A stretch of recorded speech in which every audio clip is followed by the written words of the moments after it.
With the death of Ash on his hands from Kirito, Pikachu hopes to get revenge for his late trainer.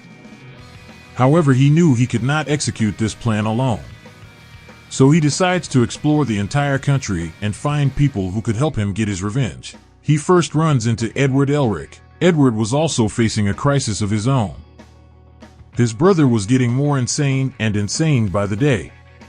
Edward had no idea what was going on, and before he could get to the bottom of this, Alphonse attempted to kill him. This is when Edward knew he had to run and figure out a way later, before his brother killed him. While Edward still wanted to help his brother through his problems, he decided to join Pikachu on his journey. Little did he know that Pikachu would become one of his closest friends very quickly. However, there was little time to fool around, since Pikachu knew that Kirito and his friends were probably up to no good. The two then run into Gohan.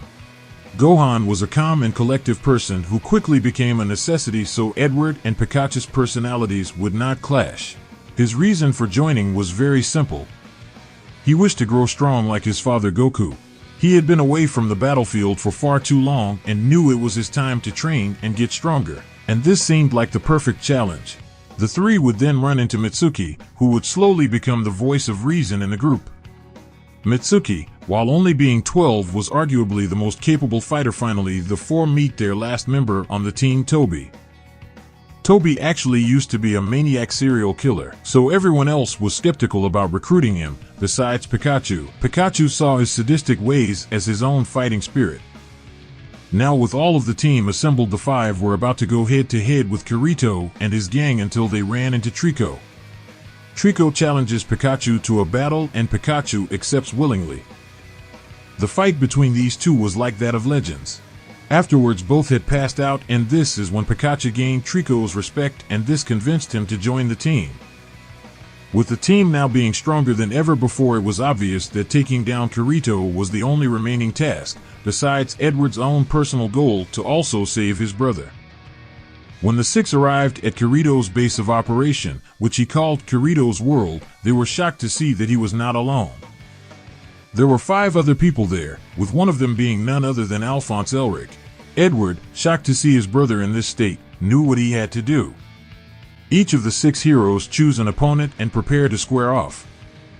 The matchups went like this: Kirito versus Pikachu, Alphonse versus Edward, Mitsuki versus Killua, Toby versus Itachi, Gohan versus Kira, and Treecko versus Charizard. Each matchup was a clash between 2 different ideologies. Gohan and Kira start off their match with Gohan flying high in the sky, so he could use his flight to his advantage. However, before Gohan could fly too high in the sky, Kira unleashes his Stand Killer Queen and activates it and kills Gohan in one hit. Then Mitsuki faces off against someone who is around the same age as him, the ruthless assassin Killua. The match is even and ends in a draw between the two. After that, Toby is taken to a forest to face off against Itachi. Both fight tremendously to the end. However, Toby's sadistic fighting spirit was too much to handle and Itachi died. Toby laughs to himself and then passes out and dies. Treecko then uses his Kamui ability that Toby gave him to take him and Charizard to their fighting location. Treecko is clearly outmatched, and although he loses to Charizard, he decides to spare Treecko's life since he sees potential in him. Afterwards, Alphonse and Edward teleported back home and decided to separate their differences there. The battle was one of the most heated battles ever. However, just as Edward is about to land the finishing blow, he gets teleported to Kirito's world. He looks around to see Kirito and Pikachu. Pikachu's eyes were red, just like his brother's. Edward looks in dismay at what seemed like a possessed Pikachu. He found himself in the same situation with his brother all those years ago, but now with his best friend.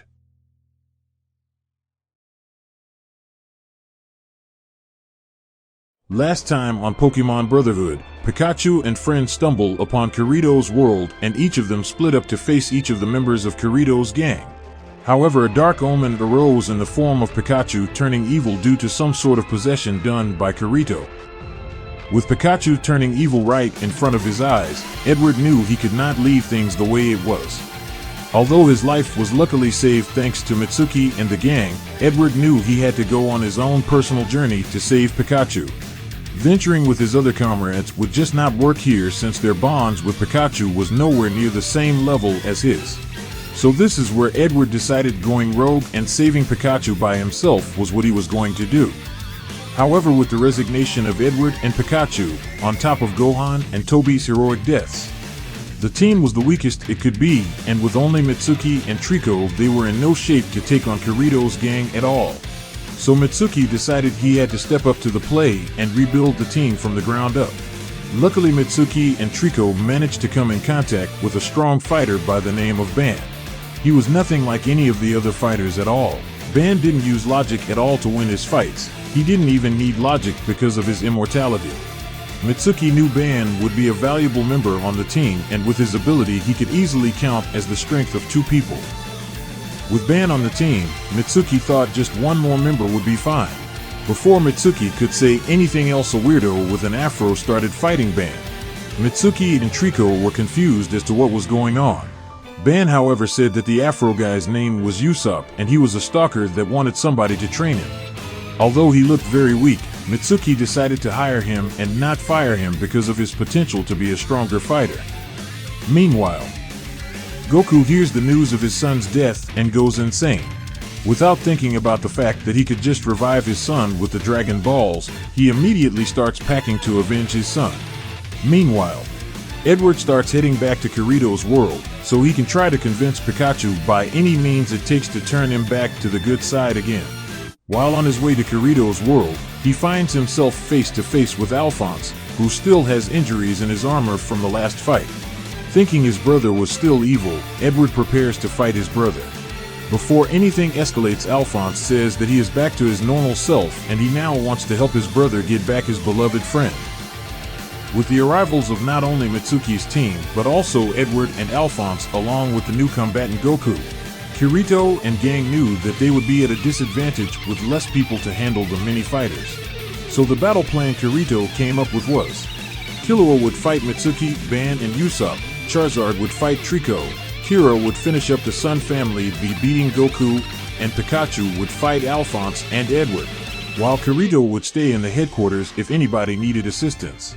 Although this is what Kirito said, he was doing this as a way to protect himself since he knew that the chances of his side winning was not too good.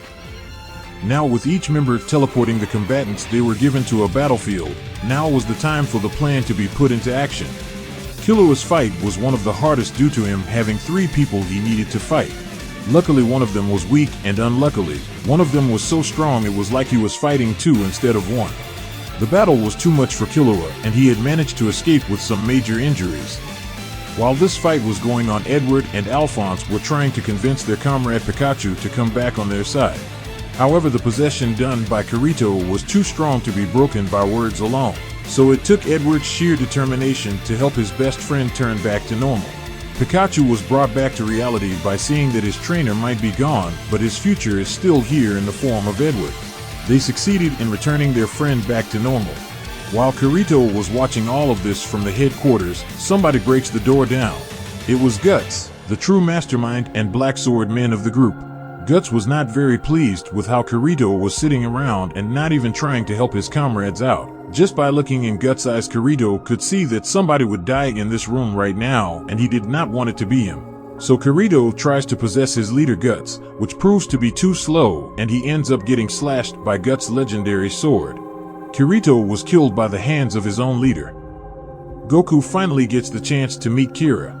Without wasting any time, Goku starts his barrages of attacks. Unlike Gohan, Goku was not underestimating his opponent at all. Before Kira got the chance to call on him, Goku starts hitting Kira back and forth until he starts crying. Kira dies. That's how Kira would want it to look. Immediately Goku could tell he was faking it. So Goku decides to charge up a Kamehameha and send Kira to hell for good.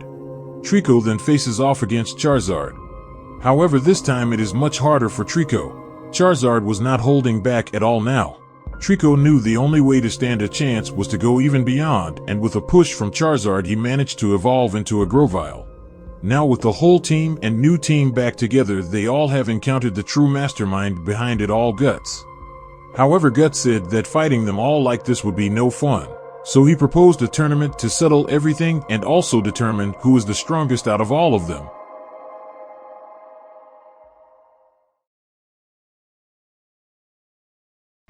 Last time on Pokemon Brotherhood.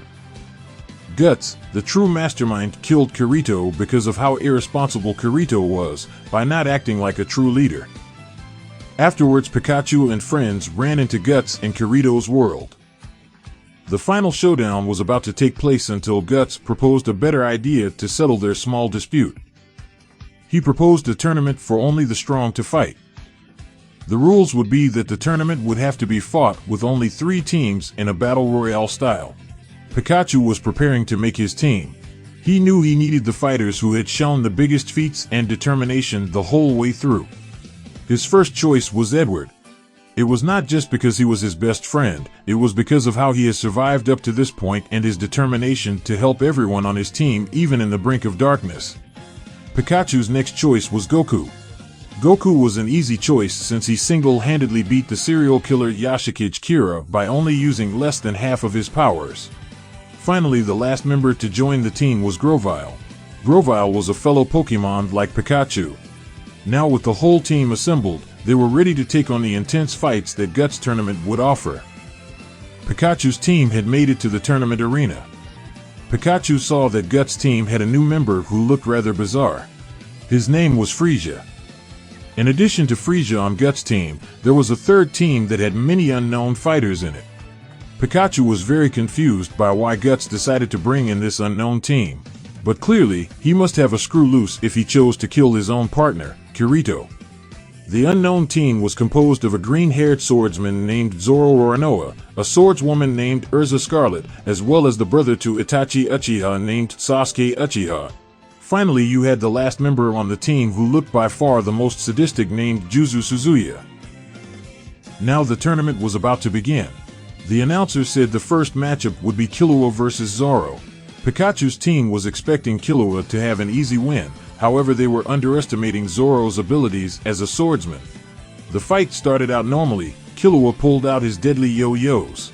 However, Zoro was too fast and he chopped the yo-yos off of his hands. In addition to that, while he was chopping the yo-yos off, he also chopped off 2 of Killua's fingers on his right hand. Killua pulled out his skateboard and attempted to get away from Zoro. However, just like before, Zoro was too fast and he killed Killua. The next fight was Frieza versus Juzu. Both were unknown fighters to Pikachu's group. The fight started out with Frieza turning golden. He kept hitting Juzu around until his face was completely bloody. Juzu got up once again from being hit by Frieza and gives him the deadly look that would strike fear into anyone's heart. Frieza was paralyzed from how deadly the look was and let his guard down for too long, and then Juzu sliced him in half with one swing from his sword.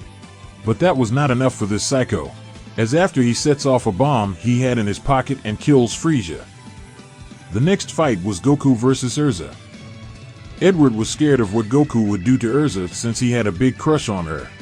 Goku immediately goes Super Saiyan God and hits Erza with one Kamehameha, which knocks her out for a while. Edward was very scared that Erza died. This was not the case, however. She would just be staying in the hospital for a couple of weeks. Edward was depressed for a little bit, but he knew it was not the time since Grovyle was fighting next. Grovyle's matchup was to everyone's surprise against his rival Charizard. Grovyle's willpower allowed him to evolve from Grovyle to Sceptile. Charizard's face was in shock. However, he could not contain his excitement and he immediately then evolved into Mega Charizard. Sceptile also did the same and Mega evolved for the first time. The fight was easily the best in the tournament so far. It was a clash between 2 Mega evolved Pokemon. Even though Mega Sceptile was at a type disadvantage, he ended up winning in the end and getting the respect from his rival. Mega Sceptile felt he had accomplished what he wanted to do in the first place. Charizard was injured badly from the fight. His days of Mega evolving were over. The fight afterwards was Edward versus Sasuke. Edward did not waste any time and started charging at Sasuke. Sasuke didn't expect a fast attack coming from Edward. Sasuke got knocked out with a strong tackle from Edward. He was not down for too long though. Sasuke began to get angry. He came here to get revenge for his brother, and Edward was treating this like it was a friendly fight. Sasuke then immediately activates his Susanoo. Edward was in shock, and he knew Sasuke was too strong in this form to fight.